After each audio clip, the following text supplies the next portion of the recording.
I'm the skeptical member of the team, but I've been talking with my co-producer Dale Stevens, and he and I have seen the exact same thing at different times in different places. So I would describe it almost in a science fiction sense as if a door opened. So, like this, kind of a door opened, a shape formed.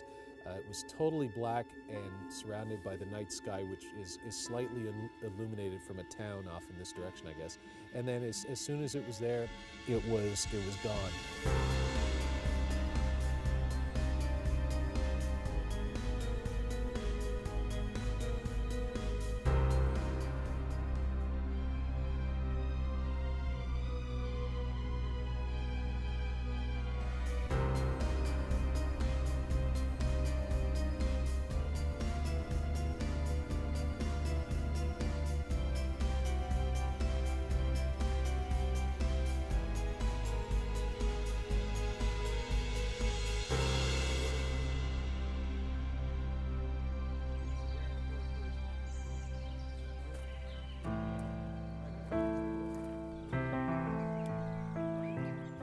That's a little stable there. It's interesting to have a look in there, and there's a history board on the side about the site as well.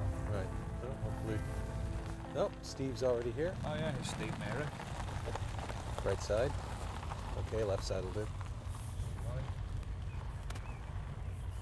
All right, well, let's get out, say hello to Steve, and have a look-see at Shocklach Church.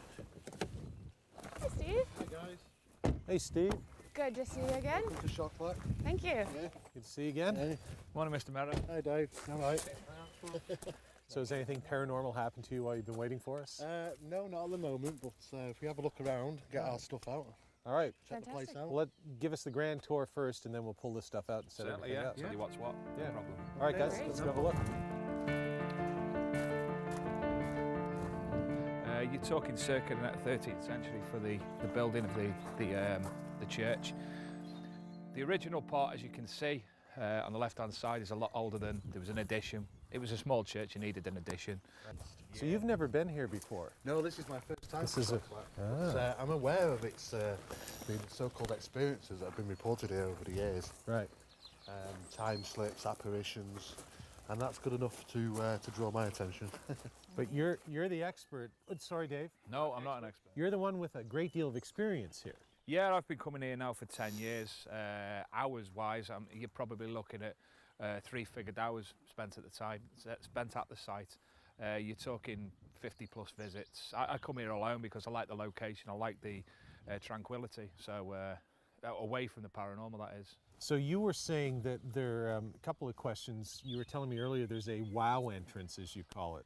Yeah, I would suggest that the entrance what we're near now, if you entered this gate rather than the gate we entered previously, there's more of a wow factor when you first enter the site, come through the trees, come through the gate, which is the old English swing gate that you have to bend round a bit. You see the church for the first time and it's wow, it hits you straight away. And let's go through a couple of things about the church, the experiences that you, the UPIA, have had here. Mm-hmm. Let's start with the little girl, the time slip. Yeah, we come to the site. It was my colleague's first time, and he brought his daughter along with him as well. We wanted to discuss something away from the prying ears of a child, so we walked to the rear of the church. At that point, we stopped. He lit a cigarette. He took one drag of it. We asked her to run away. She ran from behind the church. As she went round one corner of the church, she automatically appeared around the corner closest to us straight away within an instant. And I'm probably talking for an 8-year-old child to run that distance, anything up to 30 seconds. And in terms of audible disturbances, what have you been noticing here? I think probably involving the UPIA in particular, we've done several long periods of time at the site, and right at the end of one of the last instances, we were actually stood in a location where 5 UPIA investigators were huddled together. At the end of any investigation, we give people free time, go where you want, do what you want, basically. And the 5 investigators were stood at this location and heard the sound of horses neighing and the hooves along a roadside. Now, that might not sound like anything. We're surrounded by a field, but the fields were empty. We had a 1,000,000-watt candle-powered torch. We checked the fields. There was nothing of consequence in the field. but in a historical document, and we're talking dated back to the 1800s, there's actually a report of the Brayton funeral cortege, and obviously at the time it's not going to be hearses, it's got to be horse-drawn carriages, etc., coming down the site, and that's supposed to be an anniversary ghost. It's supposed to take place certain times of the year. After David finished relating some of the stories of paranormal activity at Shocklach, we all split up and went in different directions to explore the site on our own. As I was moving along the side of the church, I felt compelled to move into a remote corner of the grounds. Turning back towards the church, I was overcome with a sense that we were not alone. For whatever reason, this corner interested me. I walked up through, and obviously there was nothing going on, but I was standing in that area, and I turned and I looked at the rest of the church, the building, and nothing happened, but it felt like something was going on. And in my mind, I literally thought the words, something's happening. It was an emotional response that something's happening. With all honesty, you have just described to me word for word exactly the same as many other, well, not many, I'm not talking tens, I'm talking 3, 4, 5 people have said word for word. There's something else going on here. Something else happening. There's something else. It's like there's a curtain and there's something else beyond the curtain. And I can't see it, but Harry Potter-esque. Yeah, but I can feel it. And I mean, I wasn't frightened or scared or anything. It was without a doubt. I can't see it, but I know. It's one of the personal events that I've described.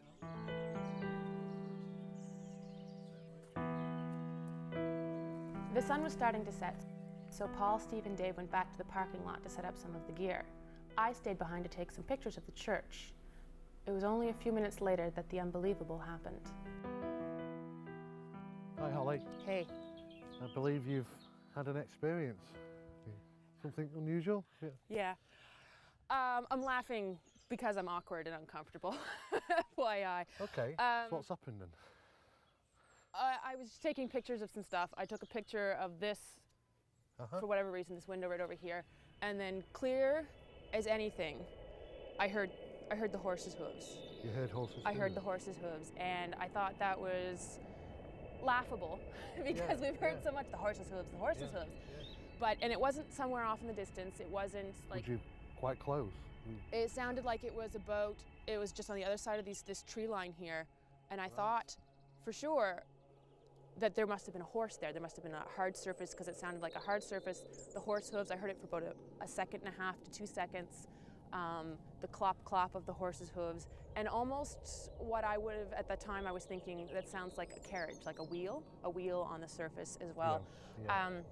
It was so clear and so distinct and so close that I had to come down here. Right. And I never took my eyes off the site from where I heard it, and it was right through here. So you went over to check? I went over to check because I honestly, I couldn't believe that there wouldn't be anything there. Well, I think really what was running down the side here is pretty much just a mud path. Oh, it's mud, and there's a cow field right there, and I thought, sure, it's the cows, but cows don't have... No. Cows don't have horseshoes. I don't believe there's any horses in the vicinity at all. No, and I think Dave's actually gone off to check to see if there is anything there. I mean, it wasn't somewhere off in the distance, like I said. It's very interesting right there. that you've said that, because we've had the same things reported in the same location before. This location? This location. Seriously, this location? Seriously, this location. And we've also done the same thing. We've been out to investigate, see if there's any horses around. There is no horses here. You're going to have to travel a good 3 or 4 miles to find any horses. There actually is no concrete paving or cobblestones down the side here. I can see. If you actually go up to the fence and look over, you can clearly see it's just a mud track. So Steve, just to clarify, we're surrounded by fields. Yes. This location? This particular location is exactly the same place where horses have been heard before. It's very interesting that you mentioned it. It's very disconcerting to hear something that's not there. When Ghost Cases returns, the sun sets at Shocklach Church as Holly and I begin one of our most exciting investigations ever.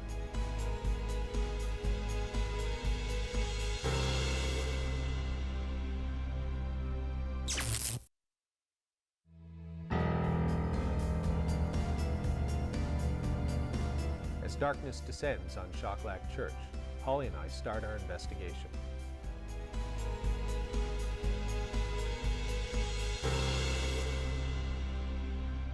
Well, you know, chips in the back. took me a while, but we're there.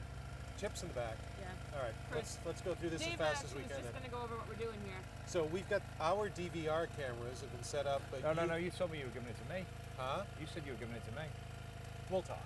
Okay. So our DVR cameras are set up, but what are we looking at? What have you set? All right, we've got 5 different locations. The first one, which is obviously the main screen, exactly the same position of an apparent apparition moving into shot and out of shot automatically.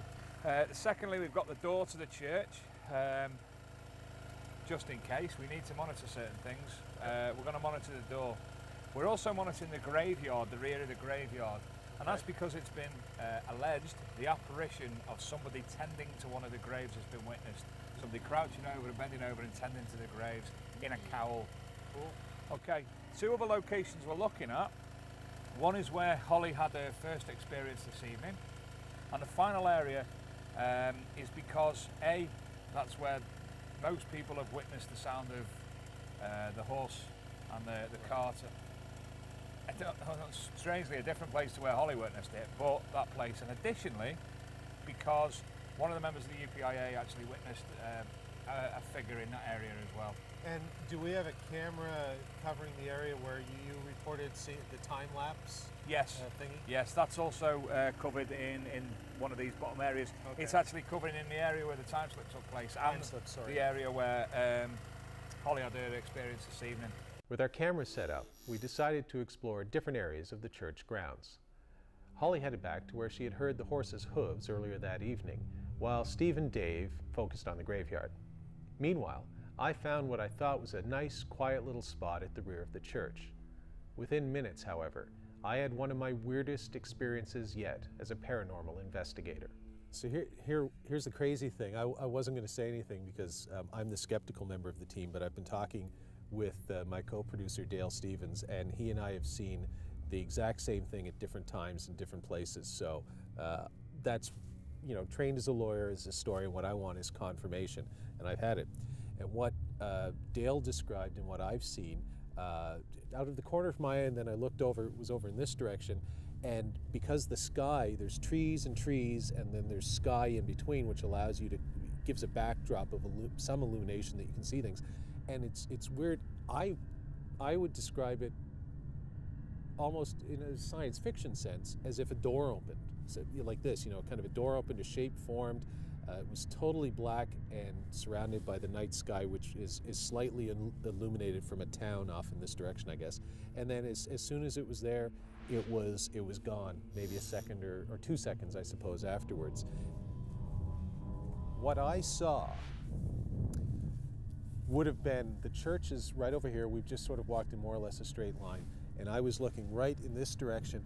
And here's the thing that I find a little freaky, because I don't know if we'll show it in the episode or not, but Aaron and Dale, my camera and audio guy here, were here with me earlier where we taped a little stand-up segment where I was talking about Holly and some other things. And this is exactly where I was standing. What I saw, this shadow, this doorway, whatever it was that was opening, happened right up here.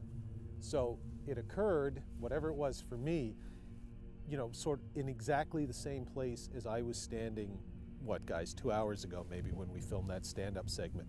And so it was church over here, and it's kind of like open like this, and that's the only way I can describe it.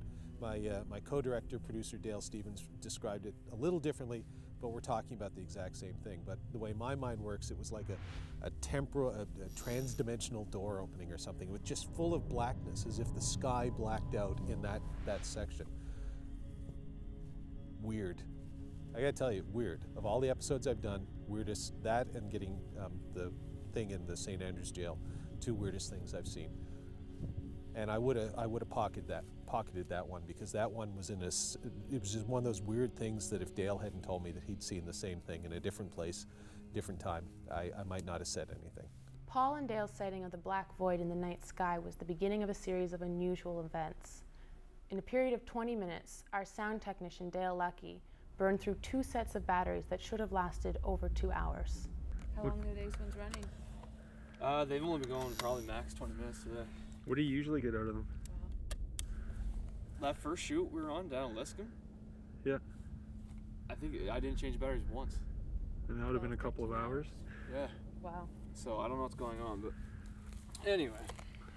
I had to change 4 times whilst I've been here. Now it's the same pack, come out of the same packs that I use when I'm at home, and they're usually pretty much good for a week or so, usually about a week. But just for the location here tonight, I've changed them 4 times. So. But it is quite common for people to report battery loss on equipment when the new batteries have been placed in them in areas where alleged paranormal phenomena takes place. So. After the troubles with the batteries, Steve reported seeing some unusual lights behind the church. It was this location here, and so I came straight over, because whilst I was over there looking, I saw what I thought was just a temporarily light just on the edges of these sort of tombs, and I came rushing over, trying to account for everybody where everybody was. The only person that wasn't with us was Dale, and he was at the far end. Down in the cemetery down area. in the cemetery, near the lower cemetery, just scouting around that area. I don't know if it was basically just that he's wandered the torch and it's just caught my eye as it swept this area. I'm not too sure, but I talked to Dale and he said that he didn't come over to this area with his torch. So, Well, here's the great thing about sort of the scientific method. We might be able to recreate that's right. a torch from that far down. If we can get Dale to go right down to where he was earlier, and with his lift, it's only a very small torch. And with his torch, just to flash over in this area, See if it and catches if we anything. can just go further, just around the corner a bit, and see if we can see that torch, then Okay. we'll have to find out. All right. We'll head down here, and Dale's going to swing his torch, as they say here in Britain, or as we would say, his flashlight, back here as if he was walking where he was, and we'll see if that creates any light effect over here. That'll be wonderful. Yeah. And if it doesn't, then we Then have we some could anomaly, have perhaps. an anomaly. Yeah. All right. Let's go hang out down here. Yep. He's always pointing in that direction, It wouldn't have looked like that. and that's like lights the hole. Yeah, because as a flashlight works, the beam goes out. Yeah. And it gets further and further apart the distance you're away. Yeah. And when Dale was down there and he flashed his light up here, it was too widespread. It was very focused, the light where I saw. Yeah. So I think we could have something a little bit strange there. The only thing Dale suggested is that he was shining it down there where there are tombstones. There's a black tombstone down there. He thought maybe it had bounced off that, but no, we did that too, and there was nothing that went up there. After Paul and Steve conducted their experiment, Paul came over and updated me on what had been happening. And then he told me something else, that he'd actually been hearing things throughout the entire investigation. Horse hooves. What did you hear? Horse hooves, which I heard earlier. You did? Yeah. When? Earlier, when it was still light out. Why didn't you say anything? Same reason I didn't say anything about the thing until the thing. I always wait for corrupt. I would have said something at the end of the night. Are you serious? Yeah, I wasn't sure. I went on this long walk to see if it was the cows over there or anything that could have made the kind of thing. When Ghost Cases returns, Holly and I share an experience that seems to defy explanation. Over there, dark void in the sky over here, clip-clopping horse. I'm going to go over here and see what I can hear.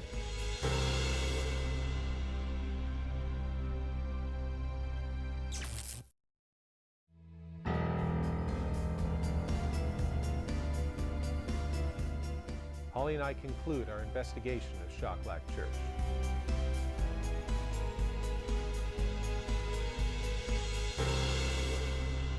Are you serious? When Paul told me that he had actually heard the sound of the horse's hooves, I was irritated with him for keeping that information to himself. But I was also a little relieved that someone else was hearing the same things I was. And then we heard the sound of the horses again. It was the clip-clop, clip-clop, clip-clop, clip-clop, clip-clop. How'd it go? Clip-clop, clip-clop, clip-clop, clip-clop. Yeah. No, she was like, and I was like, yeah, no, I heard it at the same time. And then it disappeared. Didn't want to yell. She said, "Lo, yell and let everybody know." I said, no, because there's cows over there, and I wanted to go over and make sure it wasn't a cow rubbing against the metal thing, which I had observed earlier. And then we just heard that, and that was a different sound. Yes? Yeah, I'm sorry. I'm just really cold. That's why I'm Oh, sorry. shaking. No. But we heard them both within like 3 minutes of each other, and they're different sounds, right? We heard a clip, clop, and then the metal sound, which we just heard, is different. Yeah, no. Unless it is cold, yeah. Clip, clop, clop. But then it's gone. Oh no, I'm with you, I heard it. At this point, Paul and I were running on nervous energy as we tried to figure out if there was a rational explanation for what we were hearing. I don't know, it sounded like horse hooves to me. And I specifically, because I briefly heard, like for a second earlier this evening, I went on this long walk, the same second or two, the clip, clop. Again, sorry, I pocketed it. Yes, I was gonna report it later. This is the way I work. But I went on this long walkabout like Steve did to go over to suss the area out. I saw the cows. I even called one over. It's like, you're a little cow. And You called it yeah, over. because if you knock the metal, ding, ding, ding, ding, ding, some of the cows will run away in fear, but the curious ones, Like they'll Holly. move. Yeah, they'll move. Did you just call Holly a curious cow? No, I just said she's curious. Yeah, Right. that works too. This has descended into comedy, which is great. I do comedy when I'm nervous. Yeah. I'm not nervous. It's just weird, especially with the black things that Dale and I saw. Look, I'm like Kermit Frog. Especially with the black things that Dale and I saw. But I absolutely. I heard a clip. I heard it, and it actually lasted for a good, I think, what, 6 seconds, 5 or 6 seconds, maybe, give or take. It was a prolonged. It was longer than the first time that I heard it. Me too. Same here. Yeah. All I know is there's sounds. There's like, I think there's some sort of animal crawling about. There's, as Dave said, the metal thing over there that's in the field. There's whatever that is, which is not what we heard. Those are just natural sounds. And what I heard, I can't speak for Ollie, in all seriousness, was an unnatural sound. It sounded unnatural to me. Hold on, just listening.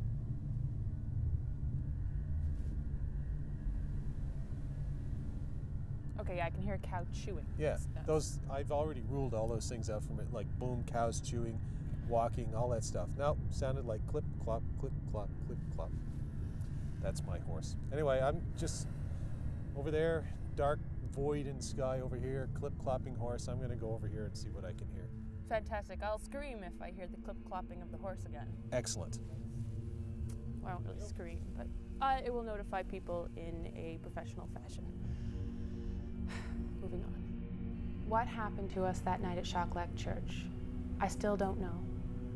We don't have any photos of relevance, and our audio and cameras didn't pick up anything anomalous.